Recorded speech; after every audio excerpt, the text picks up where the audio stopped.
नमस्कार।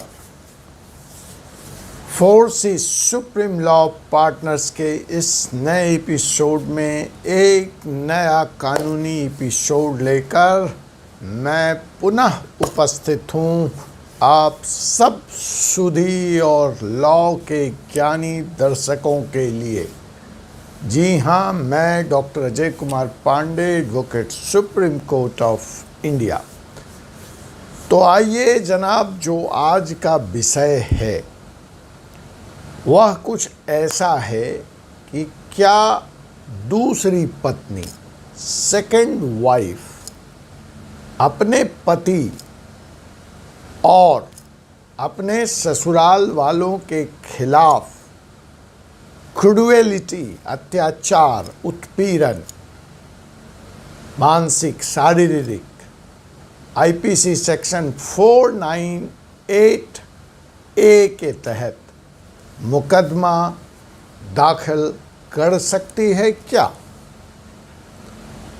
देखिए जनाब, मुकदमा दाखिल करने से कोई किसी को नहीं रोक सकता, तो मुकदमा तो दाखिल हो सकता है, लेकिन क्या इस मुकदमे में पति को और ससुराल पक्ष के लोगों को उसी स्थिति में जैसे पहली पत्नी जब ऐसा मुकदमा दाखिल करती है तो सज़ा का प्रावधान है? अगर अपराध प्रूव हो जाता है तो पति और ससुराल वालों को सज़ा मिलेगी। लेकिन स्थिति यहाँ पे यह है कि इस पत्नी का जो दर्जा है वह दूसरी पत्नी का है। देखिए, ये विषय यहाँ पे अलग है कि हिंदू मैरिज एक्ट में दूसरा विवाह ही अपराध है, मान्य नहीं है, लेकिन समाज की तल्ख सच्चाई को भी स्वीकारना पड़ेगा कि हमारे यहाँ होता तो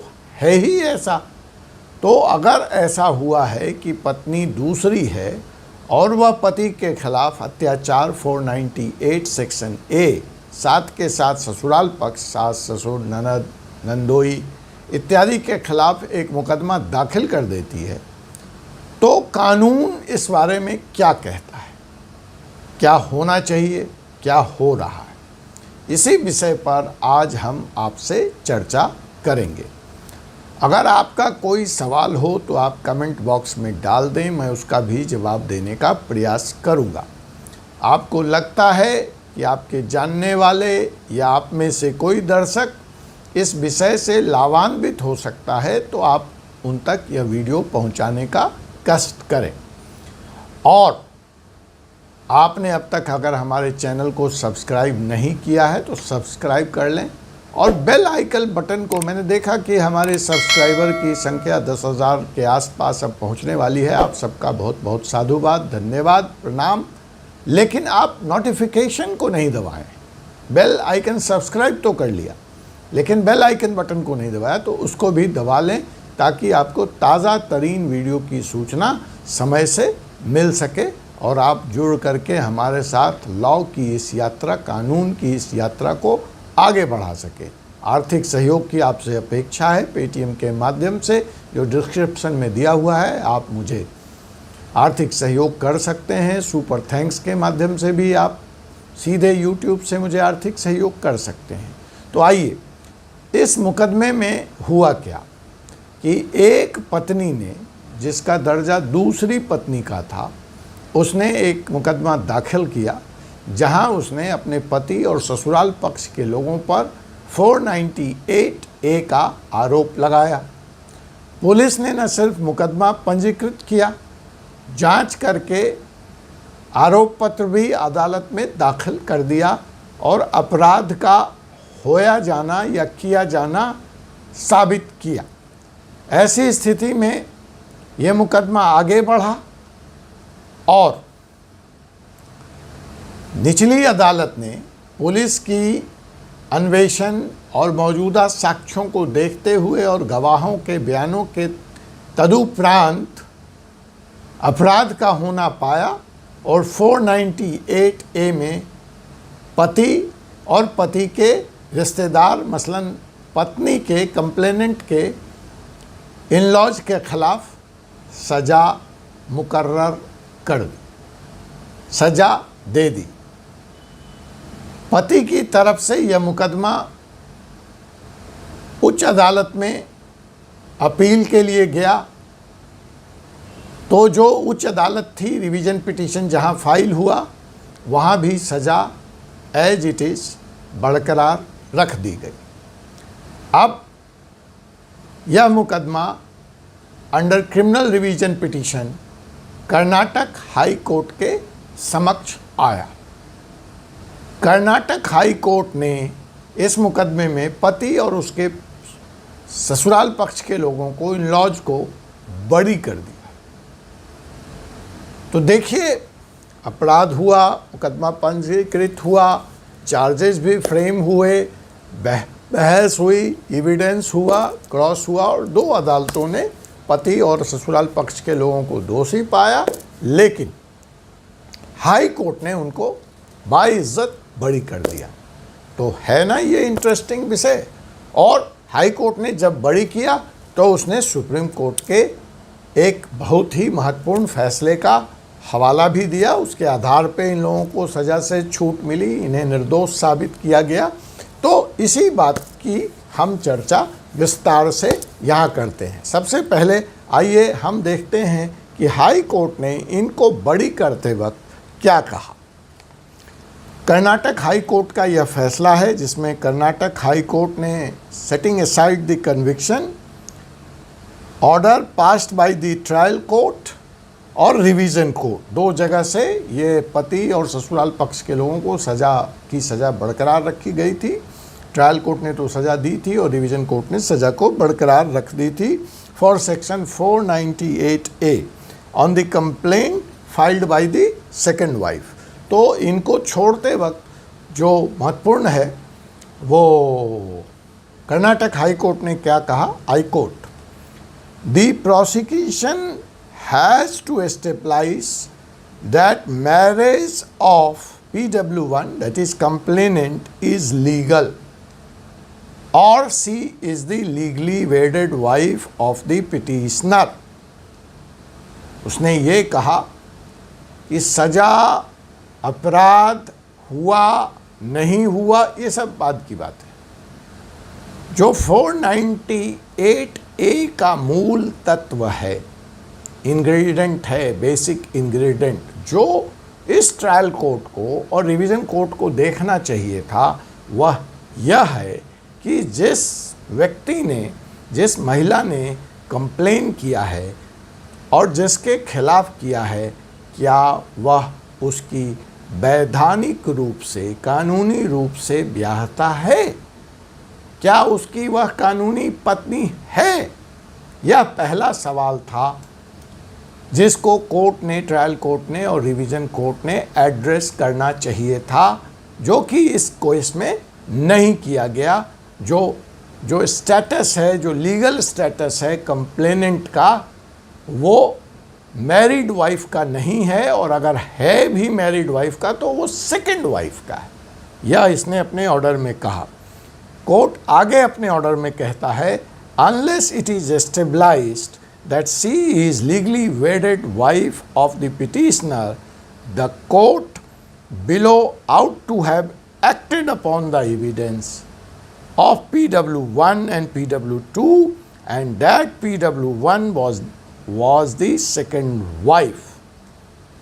कोर्ट ये कहता है कि जब तक यह स्थापित नहीं हो जाता कि कंप्लेनेंट अपने सेकंड वाइफ है, कोर्ट को यह संज्ञान में लेना चाहिए था कि जो यहाँ पे कंप्लेनेंट है, वह जिसके खिलाफ शिकायत कर रही है, क्या उसकी वह कानूनी रूप से ब्याहता है। ऐसा एविडेंस उसको गौर करना चाहिए था इस सज़ा को मुकर्रर करने से पहले, इस सज़ा को देने से पहले। ट्रायल के दरमियान और गवाह और सबूत से यह स्पष्ट तौर पर साबुत होता है कि जो कंप्लेनेंट है, जो PW1 है, वह पिटिशनर सेकंड वाइफ है, और जो कंप्लेन उसने बतौर पिटिशनर अंडर सेक्शन 498 आईपीसी के तहत फाइल की है अपने पति के खिलाफ, जिसकी वह दूसरी पत्नी है, should not have been entertain. यह मुकदमा ही नहीं एडमिट होना चाहिए था, इंटरटेन होना चाहिए था। सजा की बात तो दूर है। अपने पिटीशन में ही शिकायतकर्ता ने यह स्वीकार कर लिया है कि वह सेकेंड वाइफ है। यह अलग बात है कि उसने यह आरोप लगाया कि पैरालिसिस होने के बाद उसके पति ने न सिर्फ उसको घर से निकाल बाहर किया, बल्कि उसको मानसिक और शारीरिक तौर पर परेशान भी किया, उसका उत्पीड़न भी किया, उसके साथ अत्याचार भी किया। अतः यह मेंटल टॉर्चर, फिजिकल टॉर्चर का केस बनता है 498A में। बात तो ठीक है, अगर यह साबित भी हो गया कि अत्याचार हुआ है तो कर्नाटक हाई कोर्ट कहता है यह बाद का विषय है। पहला विषय तो है कि क्या यह कंप्लेंट मेंटेनेबल भी है। कर्नाटक हाई कोर्ट ने अपने फैसले में यह बताने की कोशिश की है कि यह कंप्लेंट मेंटेनेबल नहीं है, जबकि पीड़िता का यह कहना है कि पैरालिसिस होने के दरमियान न उसके साथ शारीरिक और मानसिक अत्याचार किए गए, बल्कि उसको घर से भी बाहर निकालकर फेंक दिया गया और उसके सारे सामानों को, उसके जो भी सामान थे उसको भी जला दिया गया और उसको यह धमकी दी गई कि अगर वह घर छोड़कर नहीं गई तो उसको भी आग लगा दिया जाएगा, उसको भी आग लगाकर मार दिया जाएगा। तो जो शिकायत करता हैं यहाँ पे, जो पिटिशनर हैं, उनका मेन कंटेंशन जो है, उनकी मुख्य शिकायत है कि पिटिशनर ने उनके साथ ऐसा इसलिए किया क्योंकि वह उसकी दूसरी पत्नी थी, सेकंड वाइफ है, और बीइंग ए वाइफ उसके साथ अत्याचार हुआ है। तो यह सेक्शन 498A का मुकदमा बनता है और कोर्ट ने, निचली अदालतों ने उसके साथ न्याय किया है, उसका सही संज्ञान लिया है। लेकिन कर्नाटक हाई कोर्ट का कहना है कि यह गलत संज्ञान लिया गया और निचली अदालतों ने एरर किया है, उससे गलती हुई है। जो प्रोसिक्यूशन है, अभियोजककर्ता सरकार की तरफ से पेश हुए इस मुकदमे में, उन्होंने हाई कोर्ट के इस रुख का विरोध करते हुए यह कहा कि विटनेस द्वारा, गवाहों के द्वारा यह प्रमाणित होता है या हो गया है, यह केस में साबित कर दिया गया है कि पिटिशनर शिकायतकर्ता के खिलाफ ज्यादती हुई है, अत्याचार हुआ है by the husband and the in-laws, पति और उनके घर वालों के द्वारा सताया गया है, अत्याचार किया गया है। इसलिए पति और ससुराल पक्ष के लोगों के खिलाफ सजा बनती है। बेंच ने इस विषय का जवाब देने के लिए सेक्शन 498A को एक बार पुनः कोट किया है अपने फैसले में। आइए देखते हैं 498A में क्या कहा गया है, क्या लिखा गया है। 498A says women in the said definition, महिला, जो शब्द women प्रयुक्त हुआ है 498 में, means and includes not any woman. 498A includes and mean woman who is the legally wedded wife. इसमें कोई महिला की बात नहीं है। लीगली वेडेड, कानूनी रूप से, वैधानिक रूप से जो पत्नी है, यहाँ पे 498A उसी के हक और अधिकार की बात करता है। और अगर इस मुकदमे में हम आगे चलते हैं तो जो एविडेंस कोर्ट के सामने आया, PW1 पिटिशनर 1 की तरफ से और PW2 जहाँ पे ये एडमिटेड फैक्ट है कि वह दूसरी पत्नी है, और ऐसी हालत में the bench said held that complaint filed by the second wife against the husband and her in-laws is not maintainable। ऐसी दशा में जब वह दूसरी पत्नी है शिकायत करता, तो उसने जो मुकदमा अपने पति और ससुराल पक्ष के खिलाफ लिखवाया है वह वैध नहीं है, वह मेंटेनेबल नहीं है, उसमें ट्रायल नहीं चल सकता था, नहीं चलाना चाहिए था, और कोर्ट ने इसमें सज़ा मुकर्रर कर भारी गलती की है। इसलिए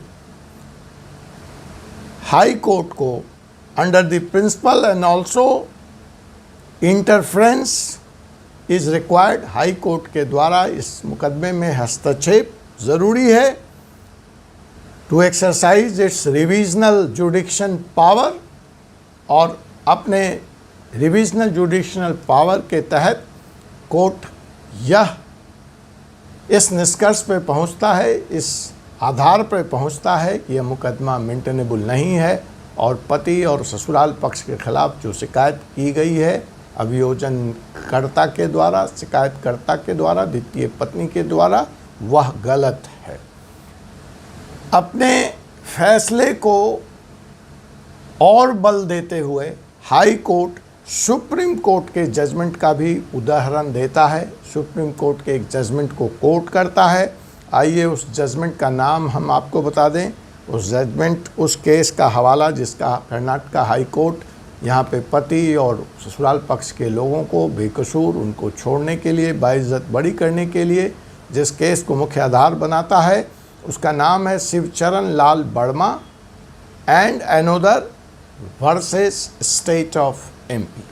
मैं डिस्क्रिप्शन में भी लिख दूंगा, Shivcharan Lal Verma and another versus state of MP bracket 2007 SCC 369 SCC 369। इस फैसले में सुप्रीम कोर्ट ने यह कहा था कि if the marriage between the husband and wife indeed as null and void, अगर पति और पत्नी का वैवाहिक संबंध विच्छेद या विवाह ही नल एंड वॉइड डिक्लेयर हो गया है, तो section 498A of IPC can't be sustained. फिर उस हालत में जब मैरिज ही वैलिड नहीं है, उस हालत में सेक्शन 498A में मुकदमा पंजीकृत नहीं हो सकता, सज़ा सुनाने की बात तो दूर है। और इस केस में जैसा कि यह सामने आ चुका है कि यह एक एडमिटेड फैक्ट है कि यहाँ पे शिकायतकर्ता ने जिसके खिलाफ कंप्लेन किया है अपने पति के खिलाफ, वह उसकी दूसरी पत्नी है, और ऐसी हालत में